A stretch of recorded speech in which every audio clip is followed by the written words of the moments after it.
Welcome, foolish readers, to a spooky edition of Shit We've Read, brought to you by the creeps at Oblivion Geeks and the ghouls at Bilo Network.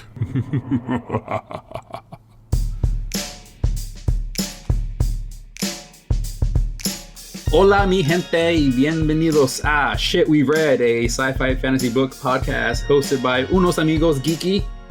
Yo me llamo Jason Rico, and joining me as always is my friend Laura Benson. Hey, Laura, how's it going? Good, how are you? Hi. Muy bueno, gracias. Y también aquí tenemos nuestra amiga Bella Romero. Hey, Bella, what's up? How's it going? Hola, ¿cómo estás, Rico? Muy bien, gracias. For those of you who may be wondering what the hell, why is the SAP button on? We are celebrating Hispanic Heritage Month, but also we're going into the spooky season, so we're hitting two birds with one stone. Woo woo. And we're reading Mexican Gothic by Silvia Moreno-Garcia, because it is a Gothic horror, so it hits all the check marks. Yeah, Latino, whose idea was that? I know you're asking because you want to take credit for it. I will say, though, this was already potentially one of the books we're going to read. And then when you threw it out independently. Mm-hmm. Yeah, it was on our list, and then it got knocked off, but then realized we actually did have an episode to do it for, so it worked out. Yeah, you get partial credit, Bella. Oh, wow, I'll take it. You both get credit. You get partial credit. We all get credit. Rico, where did you get the idea from? Me? No. Hello, I know books. I've heard of things. How dare you? It is not too late to uninvite you. I have receipts. I would just like to say. Okay. Screenshots are a thing. All right. Happy to provide them to anybody. Let's focus on the episode. We're talking about Mexican Gothic. However, as always, before we get to that, I want to ask you both, what other shit have you read recently? Bella, do you want to start us off? Yeah. I really, the last few months have been really stressful. So I went deep to my roots and found like the rom-com equivalent of a book just to listen to at night. I like to do audiobooks to fall asleep. They're just sleep timers, the best thing ever. So I revisited The Sisterhood of the Traveling Pants. I've gone through the first four, the originals, and the author brought back the girls for sort of like a flash forward, wrap up the series, where are they now kind of book called Sisterhood Everlasting, I think. It's terrible. I can't remember the title. I just was like, keep playing. They're feel good, and it was comforting because I'd already read them. But this one I've actually never read. It came out in 2017. Didn't even know it existed. And the whole time I was picturing the actresses, because the book is set when they're all 29, about to turn 30. And all the actresses are now in their 30s and like with kids and stuff. I was like, they should make this a movie. Aww. Like that would be so perfect. Yeah. So just putting that out there. Hollywood, America Ferrera, Blake Lively. Come on. But yeah, so I've been rereading those. And then my other book club that I mentioned last time, it just so happens every time we do this podcast, I also have another book club meeting that same week. How dare you? Well, trust me, you guys are booked like way in advance, and they're always like last minute, like, hey, when should we meet? And I'm like, I haven't read that book because I'm reading another book for another book club / podcast. So I got to speed read that one later. I might pull a Rico and be like, yeah, sure, I read it. But that's Lore. It's Lore by Alexandra Bracken, which I feel like Rico, that might have been one of the books you told me about for your guys' podcast. Yeah, I think so. I think when I was throwing out potential books, that was one of them. I'm ready to do that one at any time now. Lord, yeah, I haven't read it yet. So I need to. We can just do it back to back. Yeah. But yeah, so I've just been doing a lot of stress audio booking and speed reading for podcasts and book clubs. That's been my month of reading. Awesome. Cool. Yeah. Laura, what about you? I just read Nofek Gloss by Essa Hansen. I read it for our local library sci-fi book club. They just started it, and so their first meetup had the author actually present. Jason, you caught some of it. I did. I joined the meeting, although I didn't read the book. Yeah, so you probably got some spoilers. That's a pattern for you, huh? It's not. It's really not. How dare you? But it was really cool. It was different. It was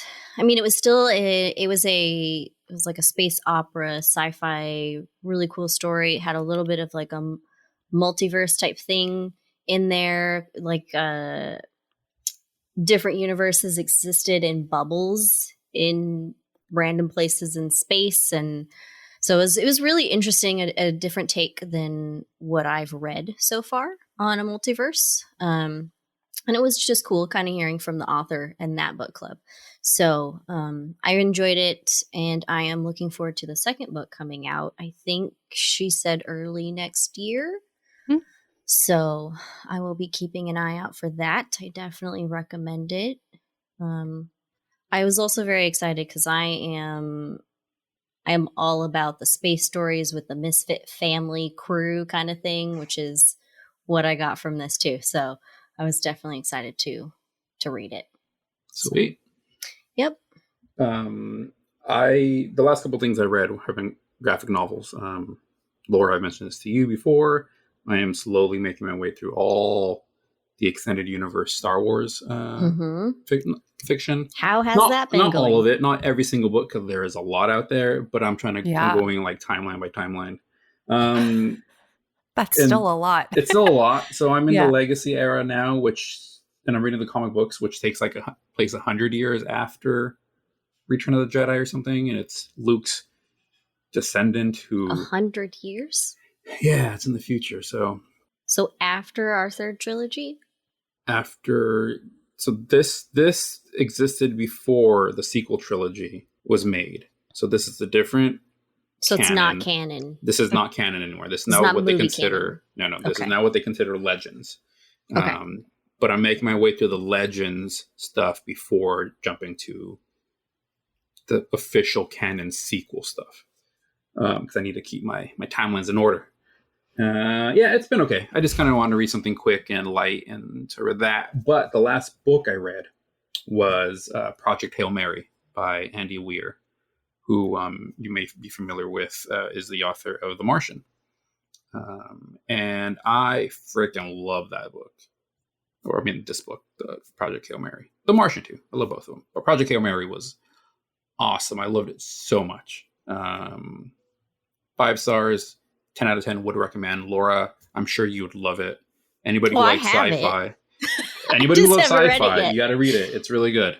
Super easy, super just engaging. I love the way he writes characters. It's very like in the vein of like a Harry Dresden or like the main guy from Ready Player One, kind of like their perspective. This very everyman. I don't know. I just really liked it. So yeah, that's nice. What I read. Yeah, sounds interesting. Maybe I'll read that next. I've been struggling picking out my next book. Yeah, I don't remember what the official synopsis is on that, so I don't want to give away too much. I just it's about a crewmate who goes off into space to do some stuff, and he's like the lone survivor, and he wakes up. But he doesn't remember anything. So he's kind of trying to figure out what he's doing in space. Well, first he has to figure out where he is. And then he realizes, oh, I'm in space. Why am I in space? What am I doing? And so it kind of what goes a weird thing to forget. Right? That's kind of trippy. Put that on a Post-it note or something. FYI, if you're reading this, you're in space. Don't open the door. It sounds like Memento meets The Martian. Yeah, a little bit of that. Some other movies come to mind too, but it might be kind of spoilery, so I'm not going to say them. Okay, we have to read it and then we can talk about it. Yes. Yeah, sounds like maybe another return. Heck yeah, yeah. We need to get you to read sci-fi because you've only read half a fantasy and then a full fantasy.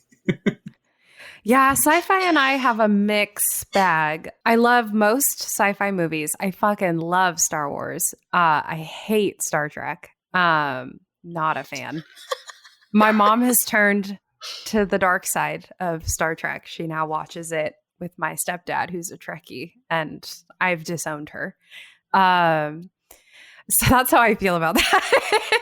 But sci-fi and I have a mixed relationship. Had some bad experiences with Kurt Vonnegut.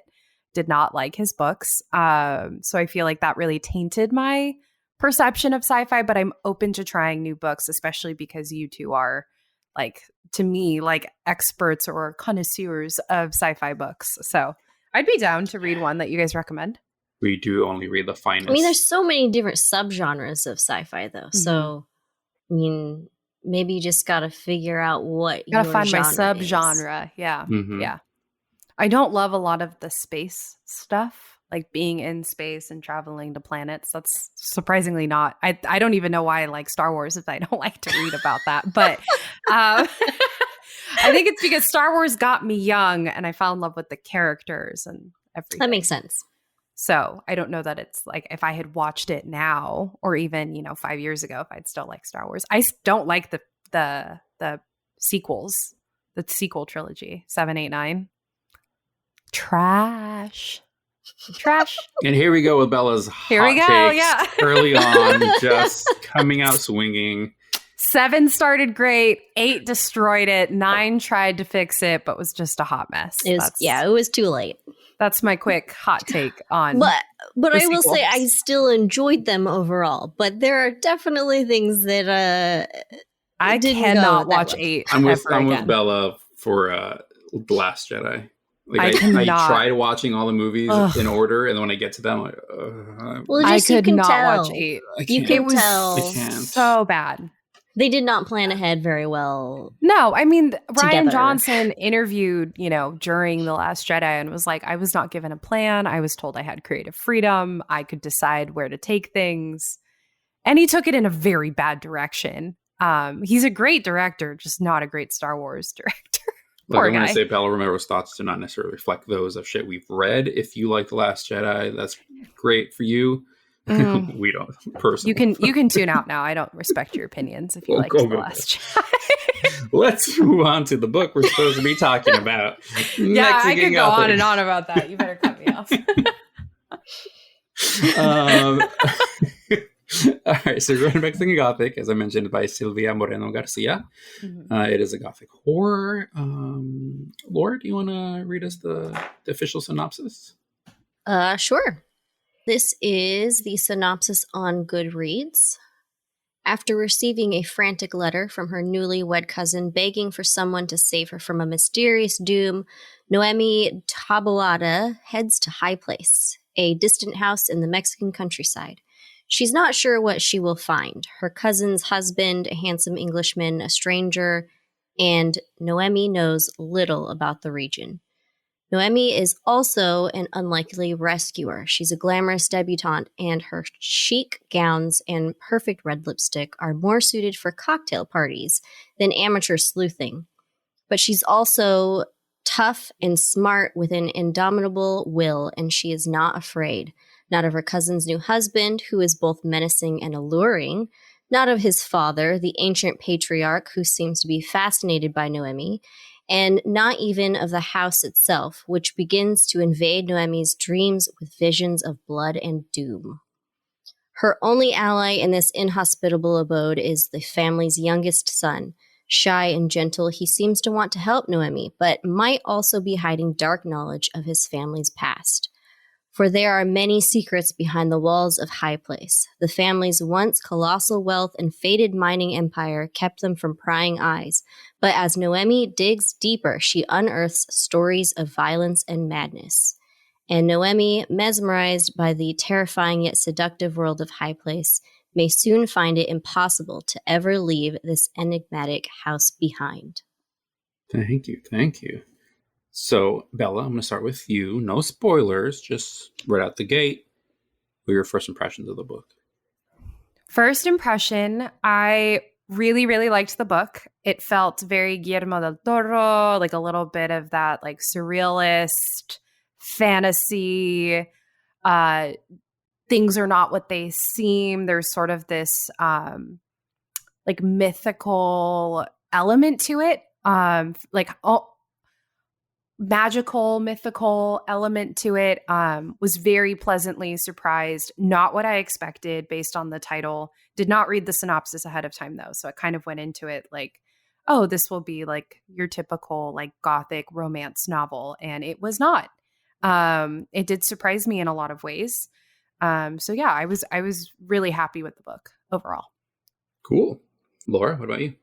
Overall, I enjoyed it. I'm not very familiar with Gothic horror or horror in general, so I didn't really know what exactly to expect from it. But I really did enjoy the story overall. I felt like it described things very well. It was very vivid in my mind as I was reading. But yeah, it was definitely different from what I am used to, but I still very much enjoyed it. Nice. I also enjoyed it overall. I have read some of the author's other books, so I'm kind of familiar with her style in terms of like there's always going to be some sort of supernatural, magical element to it. It's never going to be straightforward. So I was already expecting that, and she delivered by that. She also always, hits me with the good Mexican or even more ancestral, like Mayan stuff. So this time was just Mexican countryside. I loved all the little references to Mexican culture and Mexican like pop culture and the people of Mexico. And so that was nice, being Mexican myself and kind of being familiar with that. Like, it's just nice to see these little things peppered in throughout the story that kind of just, hey, I know that. When she references chilaquiles, I'm like, hey, chilaquiles, what's up? I know that. I like those, so I enjoyed it. Yeah, there's some sort of twist coming at the end. There's going to be something. And so I didn't quite know what it was, but I was looking for it. And so when it came, I was like, all right, how is she going to do this? And I liked it. I liked the way she played it off, and she wrote about it. And yeah, I have lots of questions I want to ask both of you, and lots of things to bring up. But that's all spoiler territory. So anything else that you want to say before we just dive in and get to spoilers? Let's do it. Let's dive. All right. Let's go. Point of no return. This is your warning. If you do not want this spoiled in any way, shape, or form, turn back now. Okay. I forgot to ask both of you, were there anything about it that you didn't like? Like anything that really kind of stood out of like spoiler or not spoiler version? Spoiler. It could be spoiler. Okay, we're in there now. Okay. I think I don't think it's necessarily spoiler. I felt like the first half of the book was kind of slow. Yes, was going to be my thing. Yeah. I mean, it was interesting. Like I know it was supposed to be conveying these different little details, and you're supposed to start to feel a little, like something's going on and start getting suspicious and whatnot. But it just felt like some things were just dragging on and on and on. And I feel like maybe it would translate better if it were a movie. Because then you're really actually feeling and seeing versus reading it, because reading it just took forever to get to the actual interesting stuff of the story. I kind of want to piggyback off of that. The dialogue sometimes felt a little lazy, as like it almost felt like she was writing this as a movie or miniseries. Like she had that in her head, like, oh, this will become something visual. And it is going to become something visual. Hulu picked it up as a limited series. Yeah. That's right. I forgot about that. Which while I was reading this, I had forgotten that. And while I was reading, I was like, this would do better as a movie. I agreed with you. Or like some kind of visual, I thought miniseries, just because it reminded me a lot of Oh, the Amy Adams. That's going to bother me that I can't remember right now. It's an Amy Adams HBO limited series that was also based on a book, and it's also about someone losing her mind and like questioning her reality. And it similarly has this like green wallpaper in it that's similar to the cover of the book. So like there's some parallels there that I think were unintentional, but yeah, no. So I'm with you. I felt like some of the dialogue was like, it just felt pretty repetitive the first half. Like she would go to town and like talk to Francis and like kind of figure out the same things over and over again. Like Catalina's catatonic. Like, okay. Like, I don't know. I just don't feel like it was moving very quickly that first half. Like at first I was like, this is not a fantasy book. Like, have we done it again? Did we pull a Lost Apothecary and actually read like a historical fiction book yet again?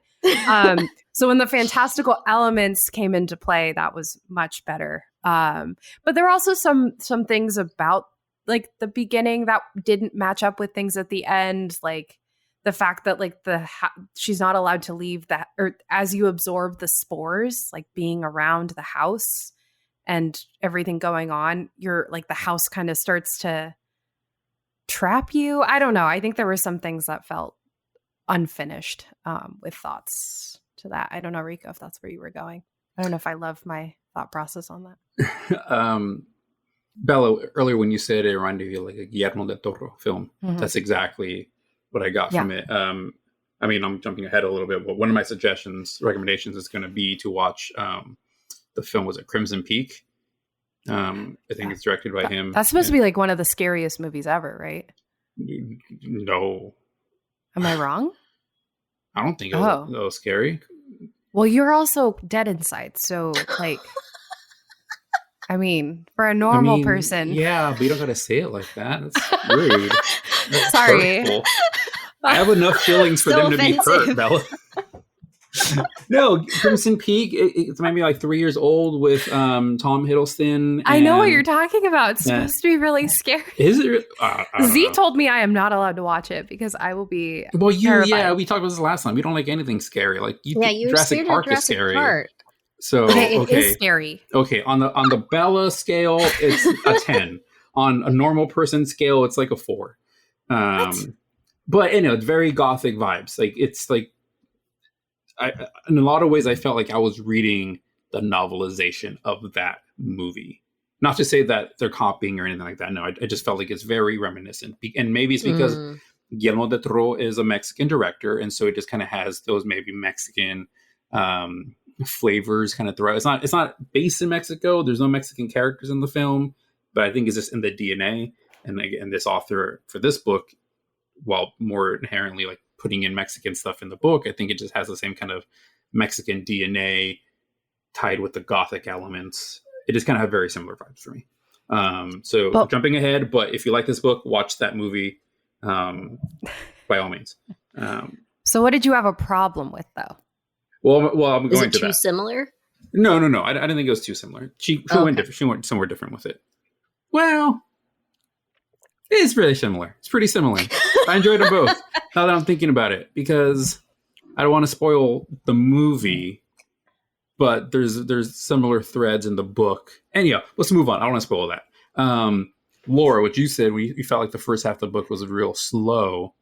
Maybe it's just because I'm more familiar with Gothic stories.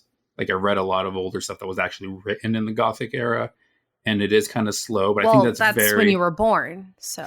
Correct. I used to collect them. They were serializations back then. You used to go down. You have first editions, right? Yes. You used to pick up the Penny Dreadfuls. You have to wait next month for the next part of it. It was really good. I go to the local pub, chum it up with, Charles Dickens. And anyhow, they're just slow in general because they're all about the slow build. It's all about the atmosphere. It's like they don't get to the action yet. They're like, very atmospheric, and the candlelight's flickering, and there's a breeze, and there's a curtain. Is it a ghost? Oh, you don't know. And so it's all very much like that. So maybe I was just prepared for that because I didn't necessarily find it slow, but I did feel like it was a long, slow burn, if that makes sense. I just don't think she did it very well. That's fair. And in that, like, I feel like in like Dracula is probably the only Gothic I've truly read. But I think also I stopped it at a certain point because it got really scary, but I think I finished it. I watched all the movies, so like I don't know why the book was so scary, but it was. So anyways, so that book was a slow burn, but you were learning something at each point. There was something to discover. Mm-hmm.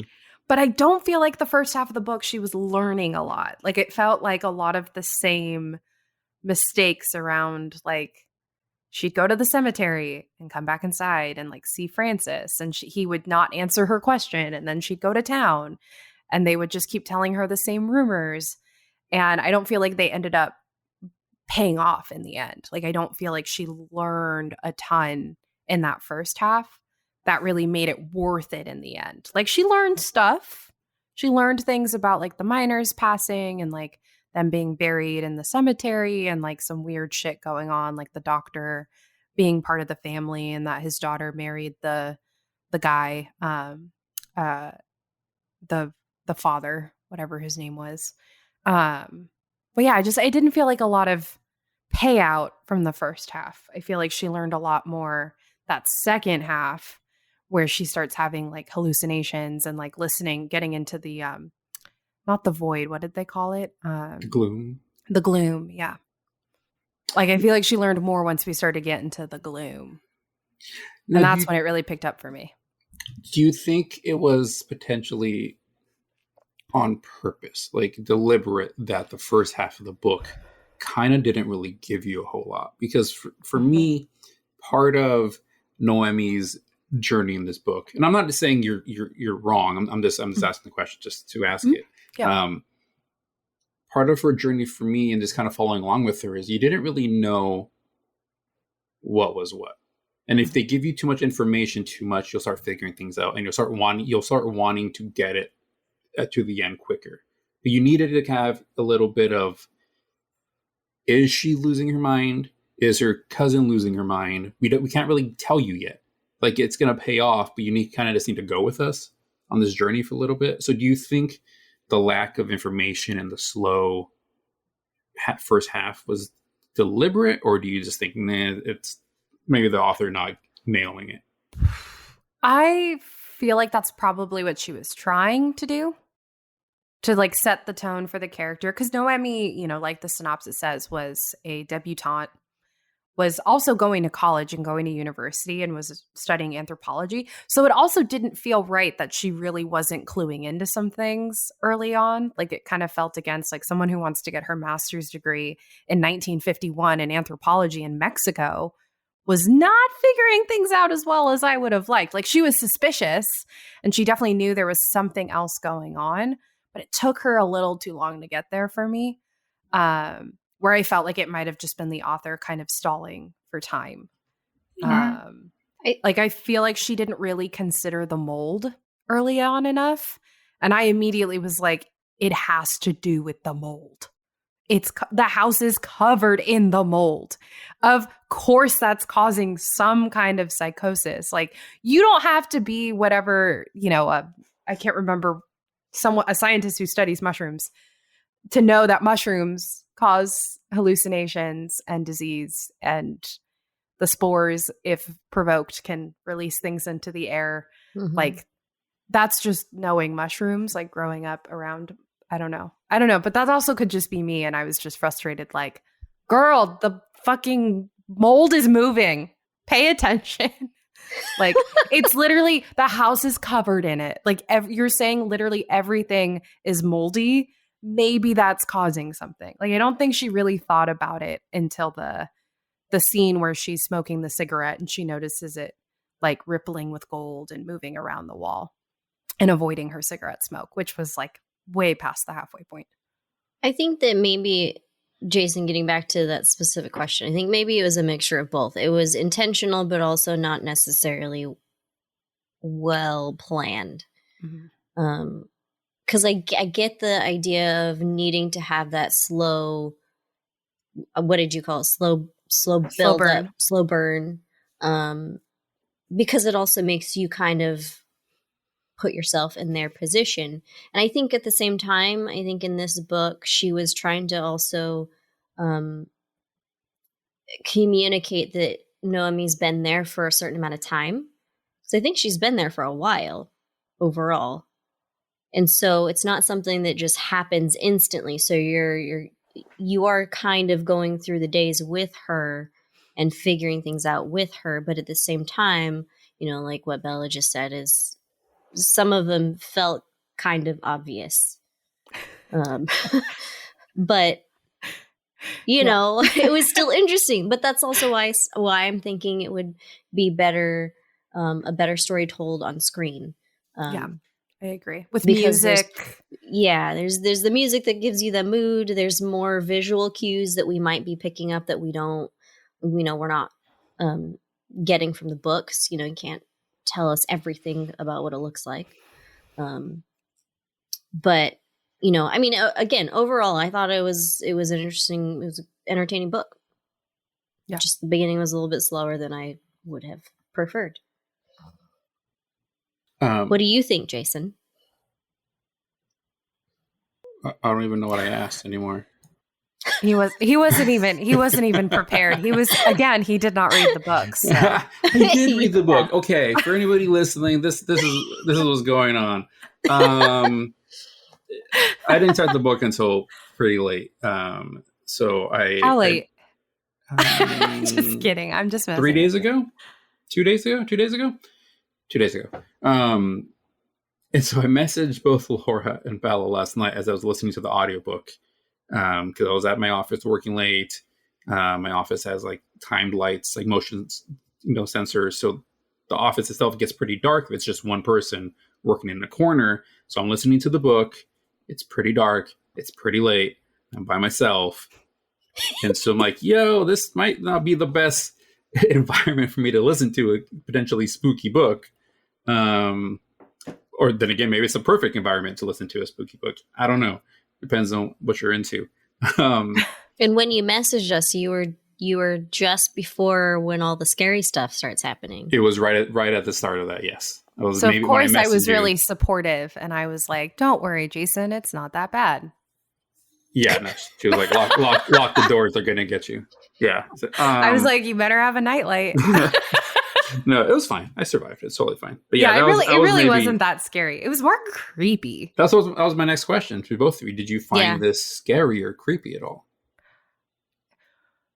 Because I do think, if I'm going to answer my own question, again, going back to yesterday, I think this is the kind of book, going back to Gothic tales, that were meant to be read or listened to by like candlelight on a dark, winter's night, to where the environment is going to add to that ominous feeling.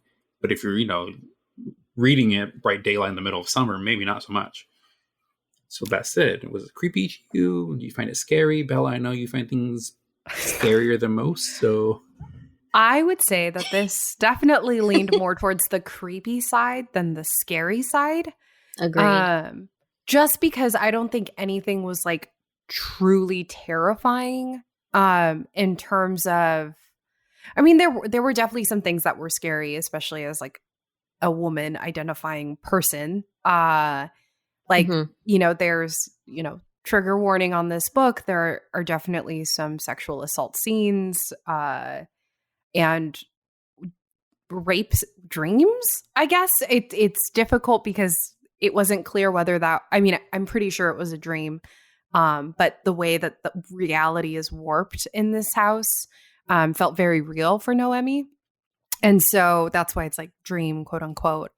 It did the same thing to her as if he had raped her. So there were definitely some things that were scary. Like you can't trust yourself. You could be forced to do something.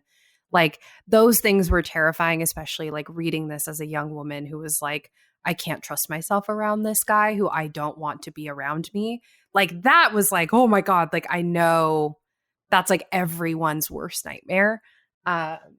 And so that was scary, but not like scary like monsters in the closet under the bed kind of scary. So I would say it definitely bordered on more like creepy scary where it was like oozing mushrooms and like black bile being thrown up in your mouth and like old naked men decaying in front of you. Like things like that were just kind of gross and creepy and like fucking twisted. And like incest, like just kind of creepy, messed up white people things, you know? That sounds right.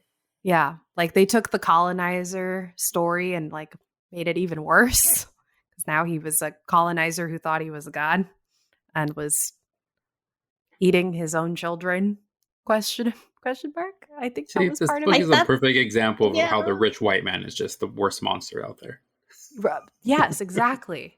And like you get into eugenics, which you're like, oh God, thought we were done with that bullshit. But it is 1951 in this book. So you do get a little bit of eugenics, which is funny because they're like transplants from Europe that are literally falling apart at the seams. Like their genetics are not up to par.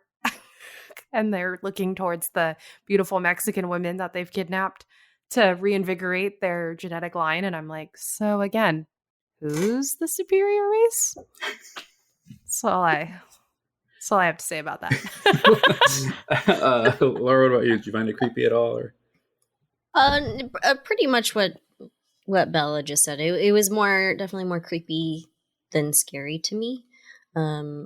Which, you know, again, I'm not that familiar with Gothic horror in general, so I kind of went in expecting it to be scarier. So maybe because I kind of had that expectation, I was a little bit underwhelmed with it. But also looking at the fact that it's supposed to be more just creepy. Mm-hmm. You know, I still thought it was the last half of the book was actually very creepy and did give me chills sometimes, did kind of creep me out. My heart rate got a little up at certain points. Yeah. But I don't know, maybe this is a good, like, you know, starter book for me before I actually get into a real horror book. Yeah, totally. And I would say too that almost feels pretty on brand for like original Gothic books like Frankenstein and Dracula, where like I was scared. I know I said that earlier, but I think because I blow it up in my mind and I had the movies to compare it to. But I think like Dracula itself wasn't actually that scary. No. You know, it was more of like a creepy, like you don't know who's watching you. You don't know what he wants with you, but like nothing's actually happening. And again, you don't know what's real when you walk into a room and he sees like 3 naked vampire females. And he's like, huh? Doesn't know if that was a dream or not. That's a very bad synopsis of Dracula. But yeah, there's a lot of like questionable narrator, weird reality bending, right? Like that kind of stuff was pretty classic to the genre. If you go back to the roots. So I did appreciate that about this book, that it wasn't like scary monsters. It was like that slow burn, Gothic, creepy tale of like, ugh, like did they kill everyone in the house? Did they end this weird family? I don't want to say like they have mythical powers or magic, but like this weird family. I'll say supernatural powers. Yeah, supernatural genetics. We don't know. The book kind of ends on like we'll figure it out when we have children, I guess. I was like, when we do the series, we need a second season. Right. I wonder if the show will do a better job of leaving us with a bigger answer, like visually, right? Like they can pan to the house on the cliff and show a mushroom sprouting again. But yeah, so that was really interesting. I think that it did do a really good job with the genre overall. I think she didn't know how to do a slow burn at the beginning. I don't think she knew what to do with it. But it did pay off in the end. Yeah. Fair enough. Have either of you guys watched Lovecraft Country? No, not yet. And they actually just canceled the show, didn't they? I don't know, but I watched it this year. I haven't read the book, so I don't know how accurate it is to the book. but they have an actor in it that I kept picturing as Virgil. He's blonde and like piercing bright blue eyes, super creepy.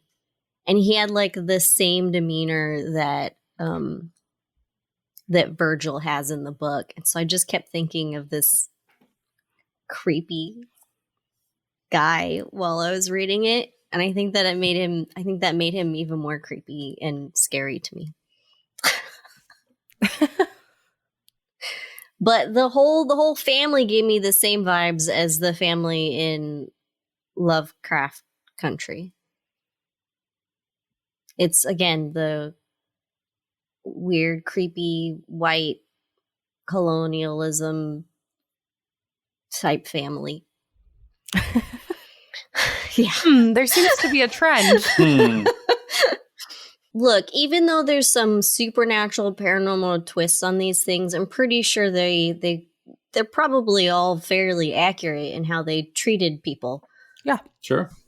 I mean, they were experimenting on all types of different people and stuff back then. So and the mines were predominantly owned by the Spaniards and then other European conquerors, and they mistreated their miners who, might have gotten a little bit of silver, but were still overwhelmingly not benefiting from the work they were doing.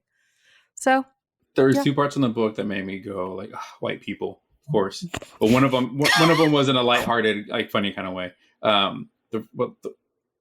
Later in the book, when someone's talking to Noemi, it's like she's going to marry her cousin Michael. It's like, well, of course, they would marry their cousins. I mean, and later on in the book, they explain it as like, well, you need to keep the bloodline pure because of the fungus or whatever. But that's just the mentality. And it's funny, she kept bringing up the jaw. I now can't remember the name of the jaw, but it's very famous. It's a very specific Habsburg jaw. The Habsburg jaw was from a British royal. It's a trait of a British royal family. Not the Spencers. Interesting. It was a result of literally hundreds of years of inbreeding. They married sisters to brothers, cousins to first cousins were married, and it just cycled through. Like they would marry a cousin to someone in Spain and then like come back. And then so there were English people on the Spanish throne, and they would marry another English royal, and they would have more English babies that would then get moved around. So like at some point in Europe, most of the European families had this jaw.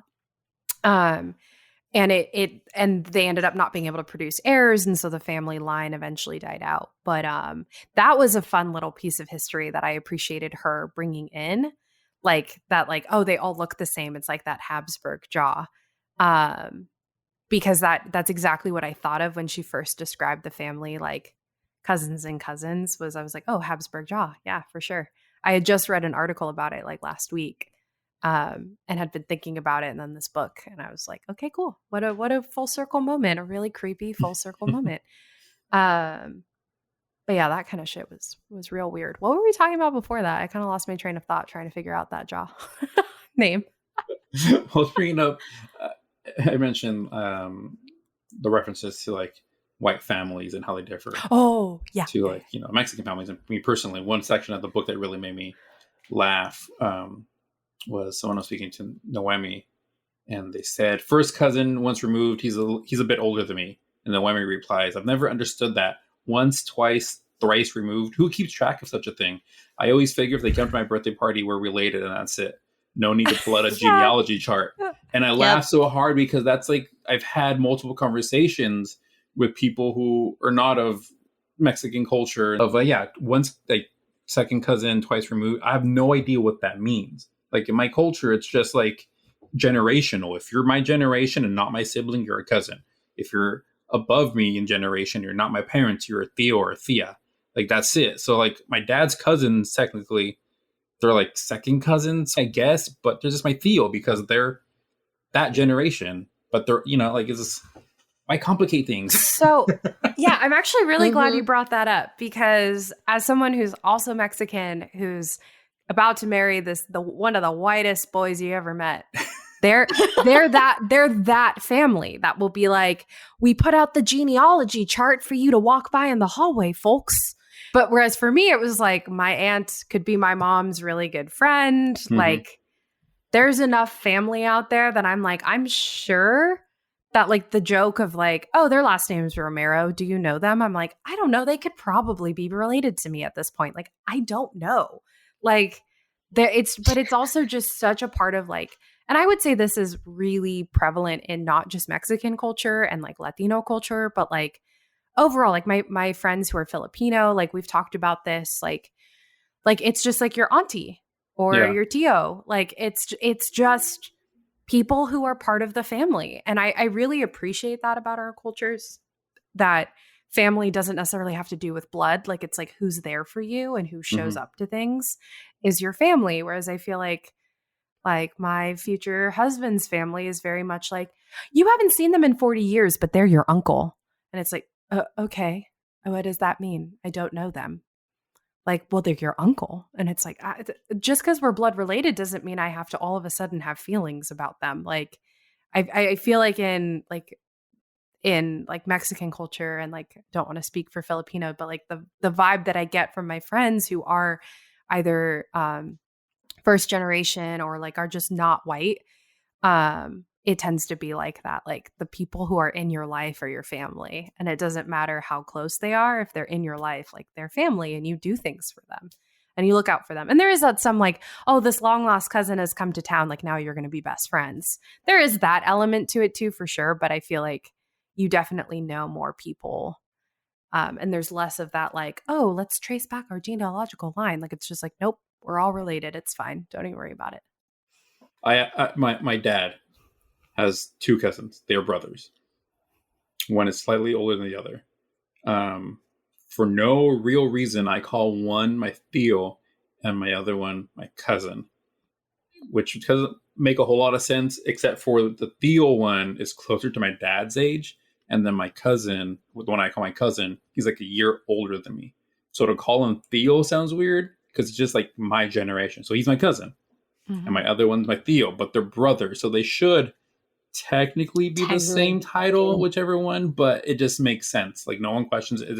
It is what it is, because it's just the way you relate to somebody, not by blood, but just generationally, I was shared gonna say, cultural experiences, whatever. It's just like, I relate to you because we're the same. You're my cousin, yeah, or whatever. it has more to do with like age and Yeah. wisdom, Yeah. and like that kind of hierarchy of like experience versus, like you said, like family ties. Yeah. So it is different. You're right. Mm-hmm. I don't know that I've had that particular situation. That is kind of weird, but like is I get unique, it. yeah. But it also Yeah. is like, well, yeah, of course he's your Tio. Like he's your dad's age. Yeah. And then your cousin is close to your age. Yeah. Like that's just how it happens. Like it's like all the cousins, even if you're not really related, it's like those are the cousins. They're over there playing. The tias are over there chisming. Yeah. You know, Gossiping.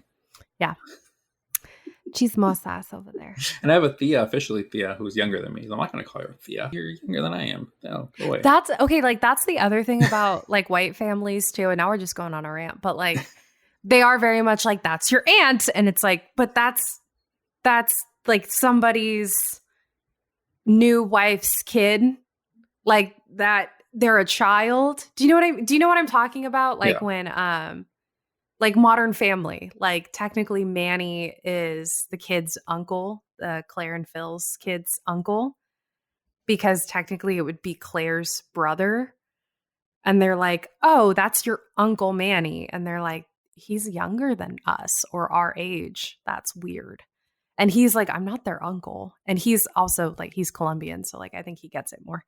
But he likes that power move of like, I'm your uncle. So like, I get to drink coffee and like hang out with the adults. He's like kind of like a weird, I love Manny's character. He's my favorite. He's just like a little mini adult. He likes his suits and his coffee and little espresso cups. But so I want to say on anyways. every single episode we've had, there's been a moment where I say I have not seen that. And this is that moment for this episode. I have not watched Modern Family What? at all. No. Wow.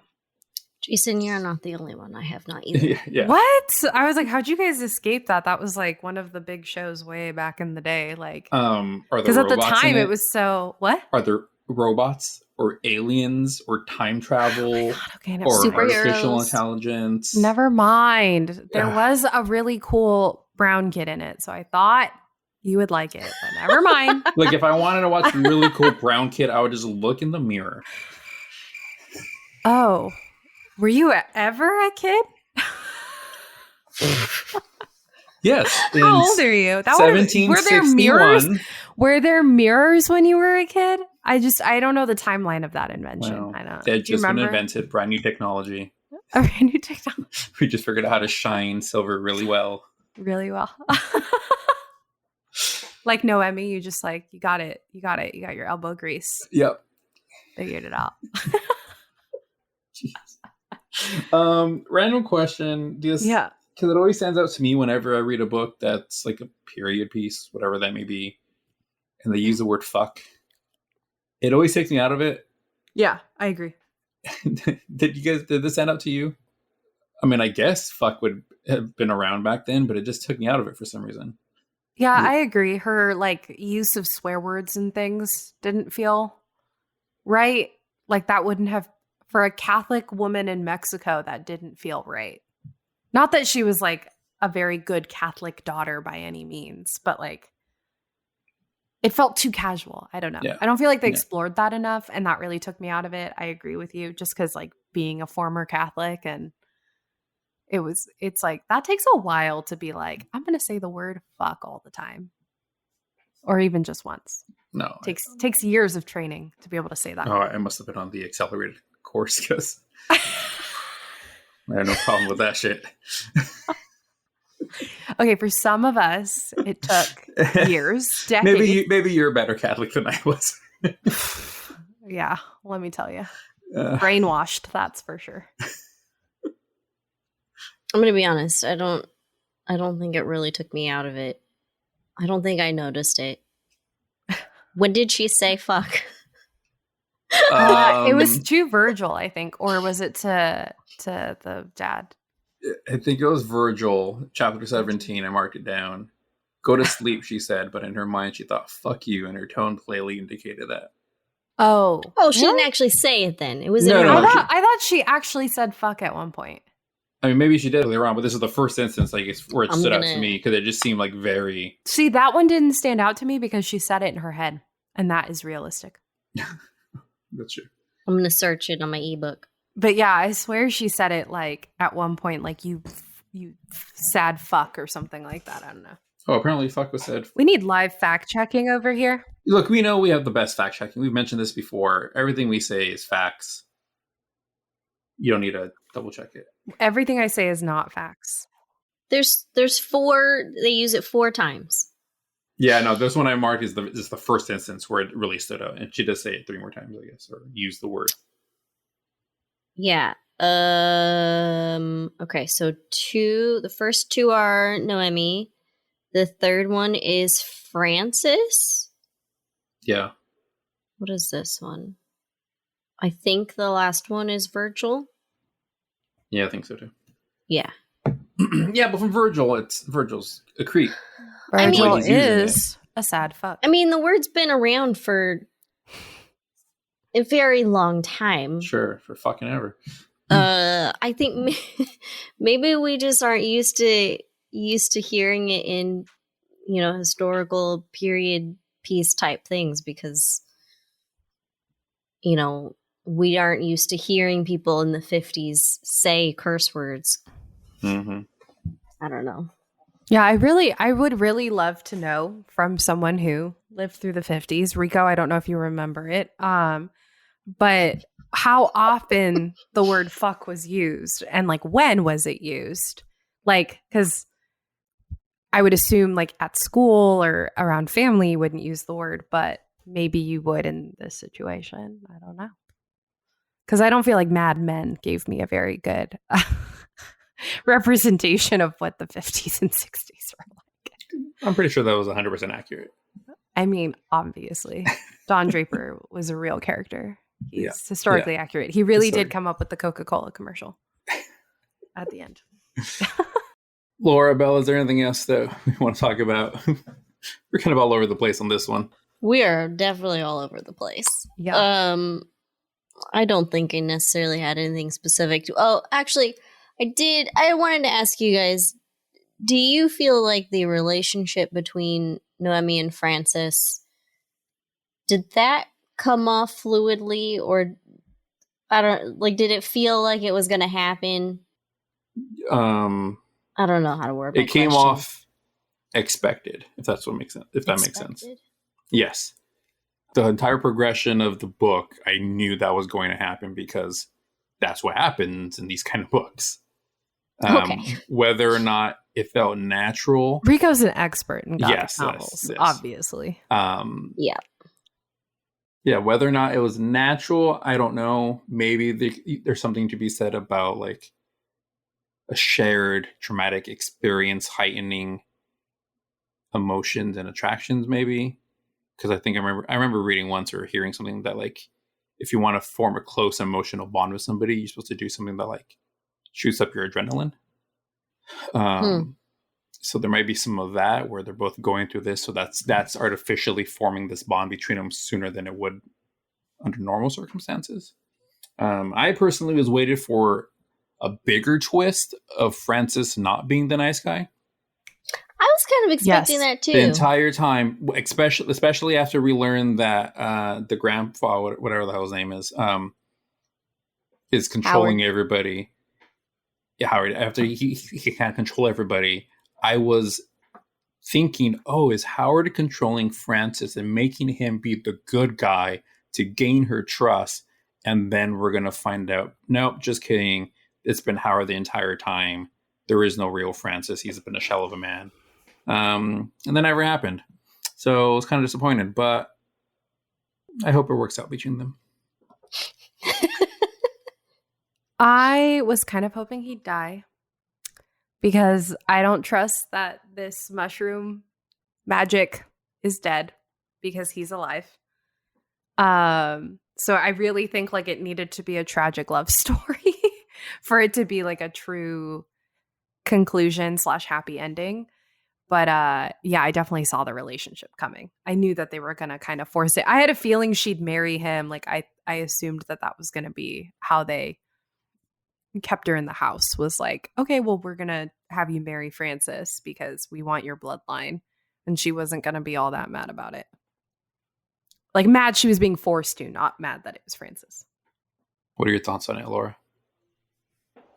I mean, I liked it, but like you said, it was kind of expected. And then at the same time, I'm wondering, like, does it make sense that Francis was so sweet and innocent in a way? Like, does it make sense that kind of character is living in that house? Like, grew up in it. Well, Harry Potter escaped the Dursleys and was not a terrible human being. So maybe it had something to do with like his father's side and his father's upbringing. Like he wasn't totally exposed to the house like Virgil was. You know, his dad was an outsider. So I think that was his saving grace. And I think that's what ultimately allowed him to deviate from the family, was this like fresh genetic input that his dad had that like probably made the spores not quite as effective. And again, this is where I was like, there were some inconsistencies. Like, I don't know how well, I'm not a geneticist, so I don't know how well that works. But I think that was his saving grace, was that it wasn't his, he wasn't a pure, Daryl, or what's their family name again? Doyle. There we go. He wasn't a pure Doyle. So I think that's probably how he escaped. And his dad was like, he said like, my dad taught me Spanish, and like, he was curious and like taught me to appreciate certain things, in outside perspective. So I think that's kind of how he managed to survive the house and its influence. And I think, like he said, like seeing Noemi, like he was eager to learn, like his dad had instilled that in him. So I think it was his natural like curiosity and his like drive to preserve knowledge and learn from other people that I think saved him in the end. So I don't think I was quite as surprised by that. It did have like Harry Dursley vibes. Like, okay, yeah, he's like trapped in this house, but he's clearly like not one of them. Other than like a genetic or a familiar traits physically. Mhm. So It was an interesting look at nurture versus nature. Mhm. I felt like. Yeah. That is the age-old question. Yeah. And yeah, I think that's a great point. That's what I was thinking too. That's one thing that I really liked about this is that I think it's like we were saying earlier, I think it's kind of supposed to be more like a fantasy, leans more fantasy, but in my mind, it also leans towards science fiction. I was thinking that. I think it's way more science fiction than it is fantasy. Because it's got that science basis The to genetics, it. And it's based, on these scientific ideas. And I thought that was really cool. I kind of thought of Howard as a mad scientist a little bit, like this mad geneticist of like, I will purify a bloodline. I am a god descended. Like it's got that mythical fantasy element with like the mythology of himself as a god, but it was definitely based on his weird pseudoscience, his Darwinian pseudoscience. So that was pretty interesting. I think she did a great job there. Like she definitely blended these genres really well. And it paid off. It was very creepy and very like mind fuckery of like, huh? What's going on?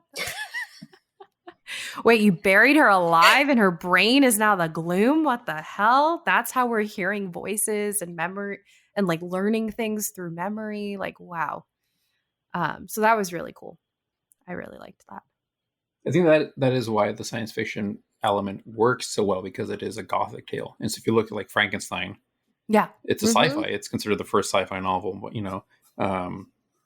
the science fiction is pretty loose, right? You don't really question it, but it's based on science, whatever that may be. And this is the same thing. It's based on science. It's based on what's mushrooms? Something with a my. Anyhow, I got you. Study of mushrooms and kind of that, and how fungus can take over host bodies and take over brains and all that kind of stuff. And so the science is kind of there. Not to interrupt, but I like that she didn't over explain it either. No, that's why it works perfectly. It was the right amount of like logical mushroom facts and then mythical interpretations. Like that's, I think, what made it really believable in the end. It was really good. It's really well done. I think those are some of the most effective science fiction stories, is where they give you just enough facts to give you a little bit of credibility. Like, okay, I'm along with this right now. Wherever you're going, I'm there because you've hit me with A, B, and C already. Yeah. If we go back to Star Wars, it's like the myth of Han Solo. He was great when you didn't explain a lot of his shenanigans. Like you just believed them at face value. It's what made him great. And then Solo tried to show the Kessel Run in under 12 parsecs and it ruined it for me. Like I didn't need to know. I didn't need to peek behind the curtain. He was great.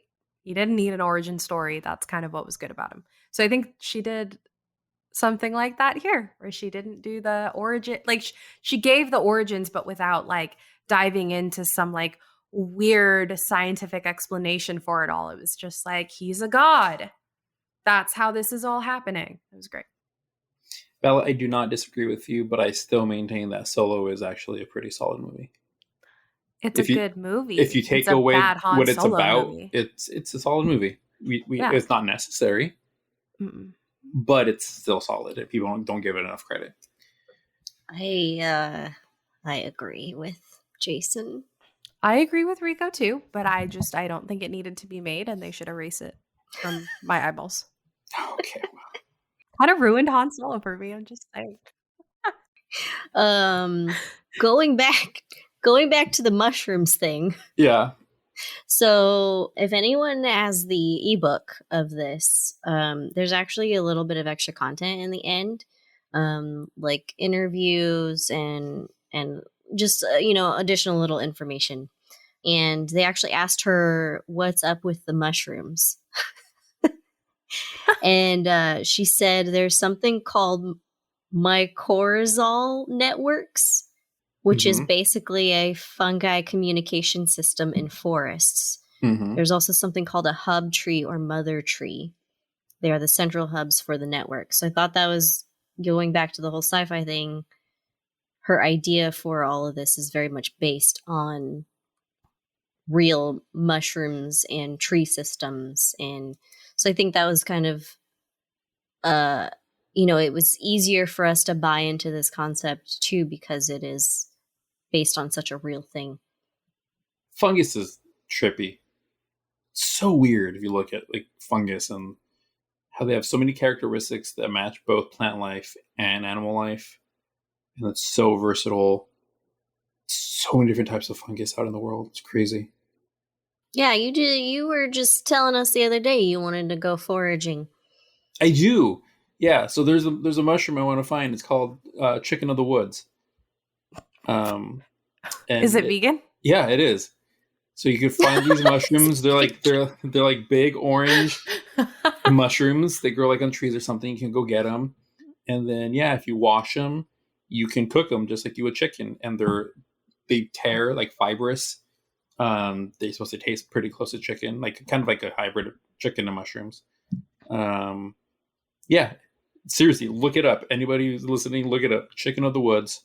It's a real thing. All right, Rico. One of these days, I want to go out and find some. That's some extreme vegan shit right there. I thought you were a trash can vegan. You can't find that in a trash can. You're talking about going into the woods. I know. I'm spreading my wings and trying to. You're becoming one of those vegans, the ones the other vegans hate. Yep. Pretty soon I'll be wearing Birkenstocks. It's like a whole new level of veganism. You'll truly have evolved to your final my final form. Yep.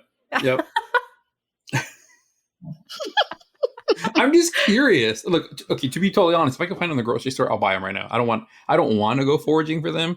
I just want them. That's pretty much it. My sister forages, so why don't I ask her if she's seen those mushrooms, and I'll hook you up. Perfect, thank you. That way you don't have to go into the woods, Rico. I don't want to take the trash can vegan out of the trash. The woods are scary. Where you're comfortable. I know. Animals. It's nature. Ugh. There's like pollen and my allergies.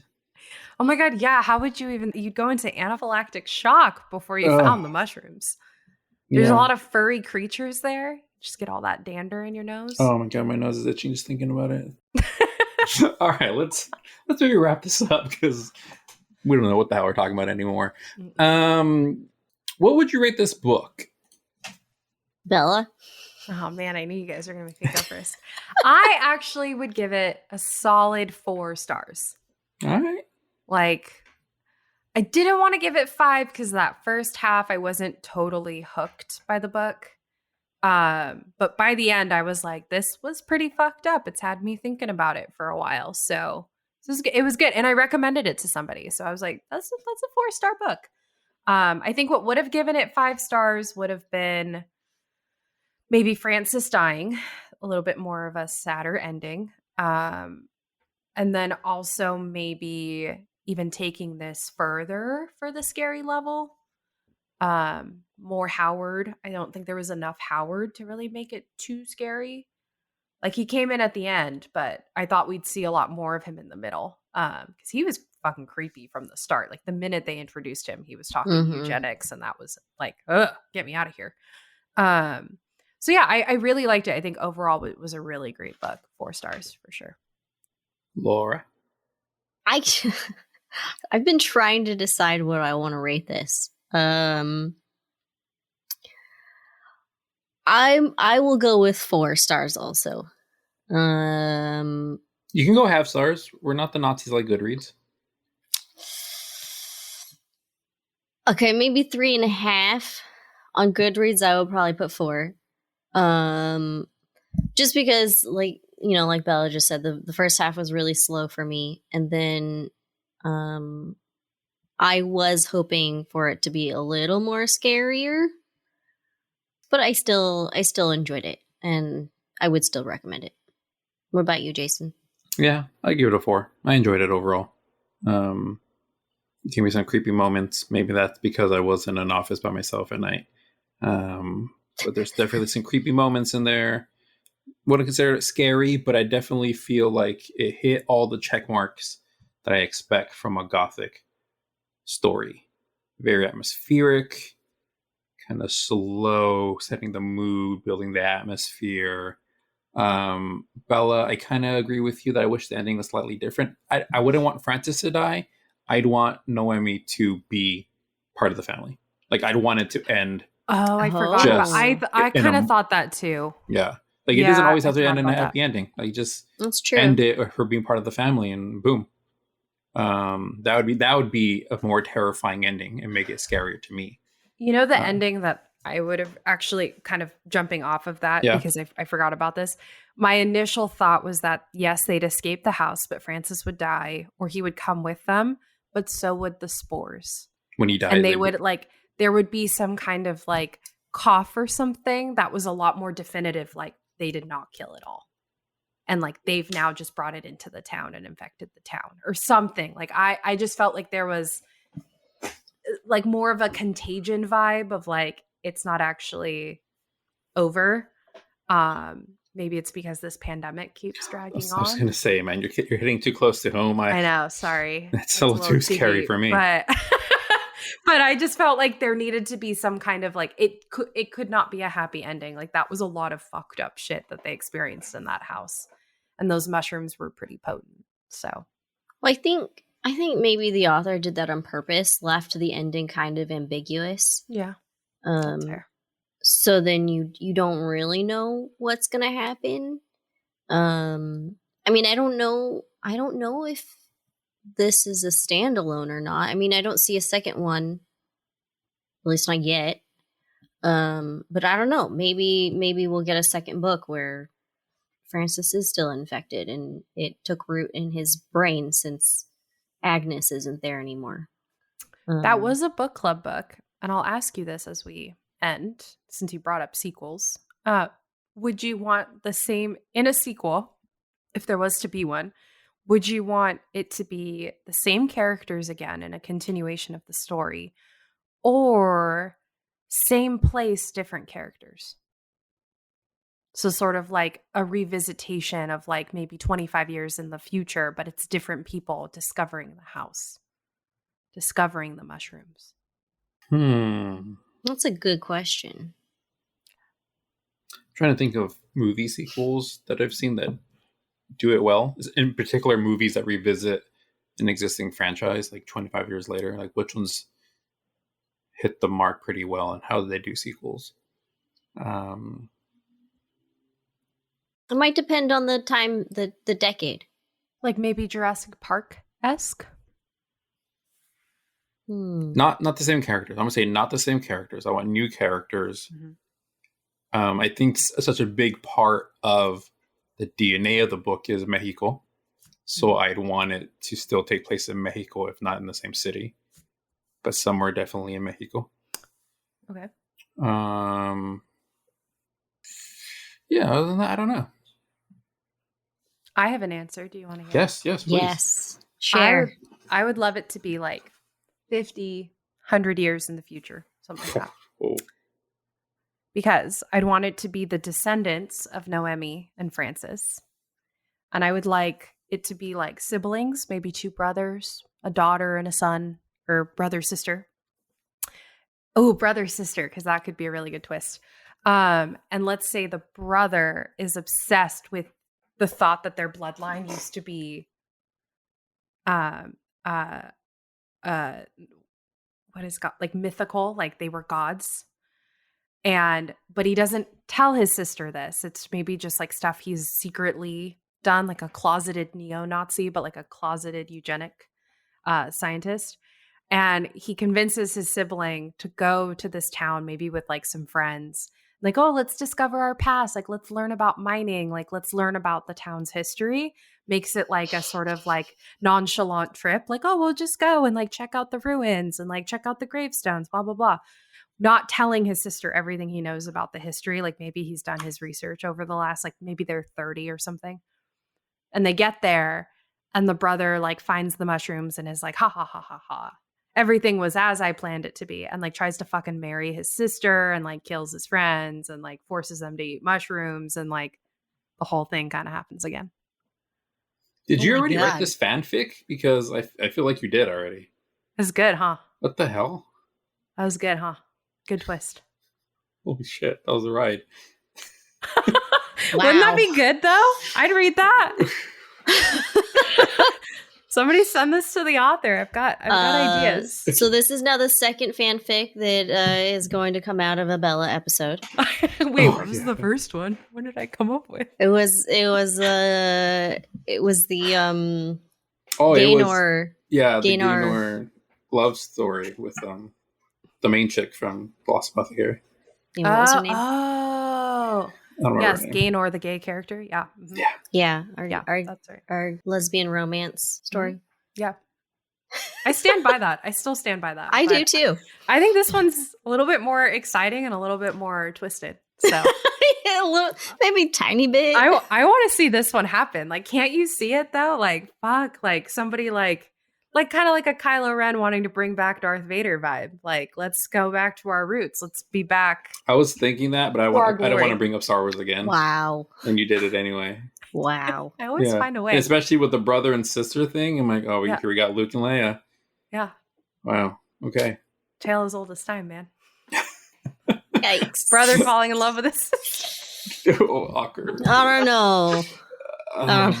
Yeah, Not a story. okay. I Your need to story see doesn't come to sound like fruition. it's love. Okay, so- No, it's definitely his motivations are purely like bettering his race, like becoming the dominant race once again. There's it's definitely some white supremacist shit, but the whole point is that maybe eventually they finally eradicate the mushrooms, or it just happens again in another 100 years. Who knows? But I have a Rocco.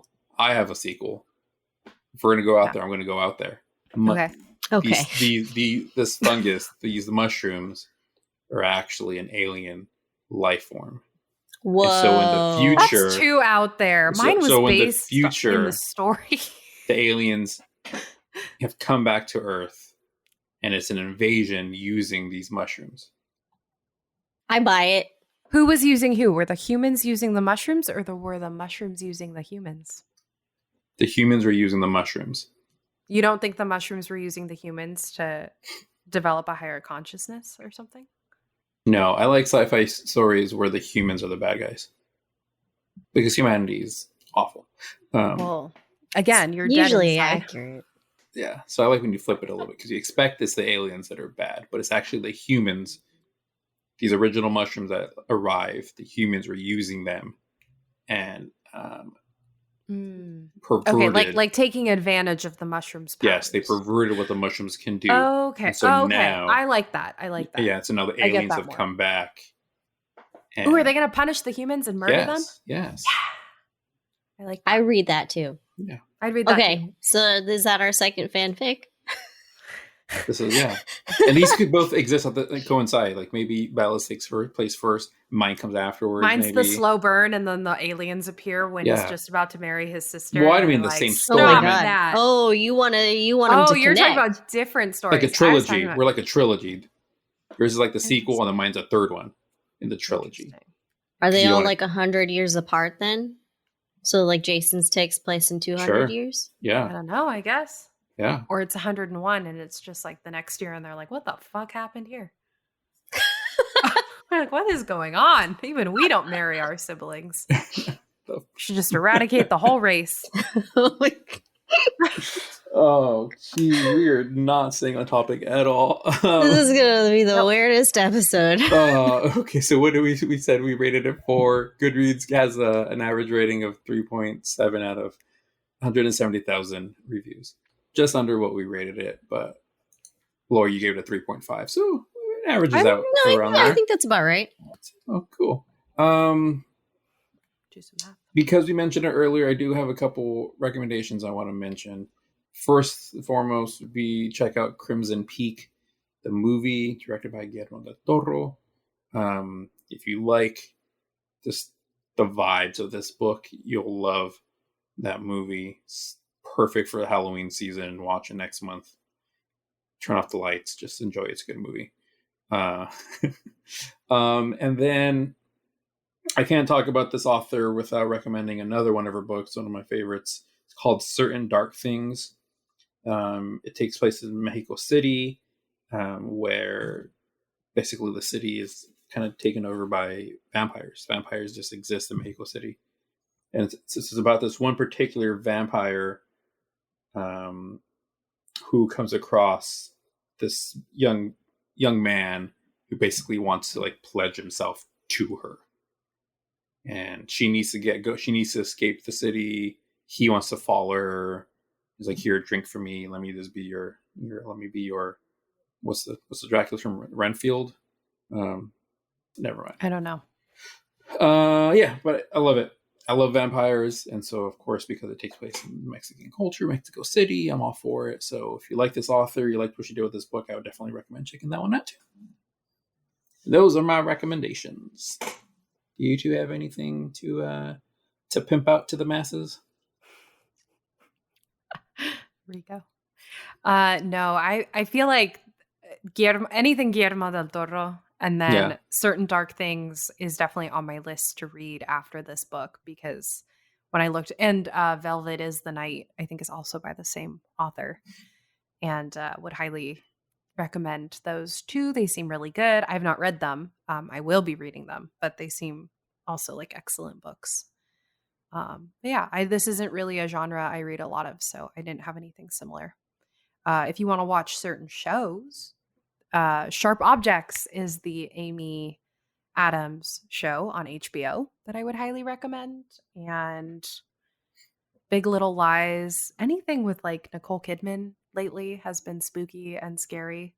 So would highly recommend that. There's also The Woman in the Window with Amy Adams on Netflix, I want to say. Those are also similar, like kind of unreliable narrator, women trapped in homes or environments that are not as they appear to be, are not safe. And that's all I will say. Those would be good. Sweet. Yeah. Same as Bella. I don't have very many books that are like this, but I did previously mention Lovecraft Country, the TV show.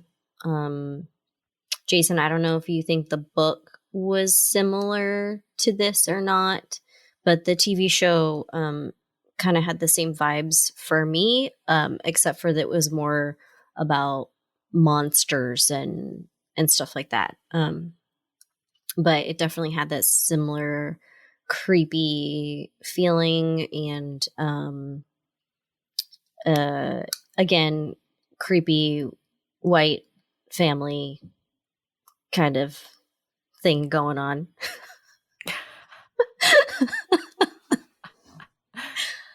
Oh, but this one also has magic. There's magic in Lovecraft Country. Oh yeah, that's right. It is. I forgot about that. I want to watch that. You're convincing me I need to just do it.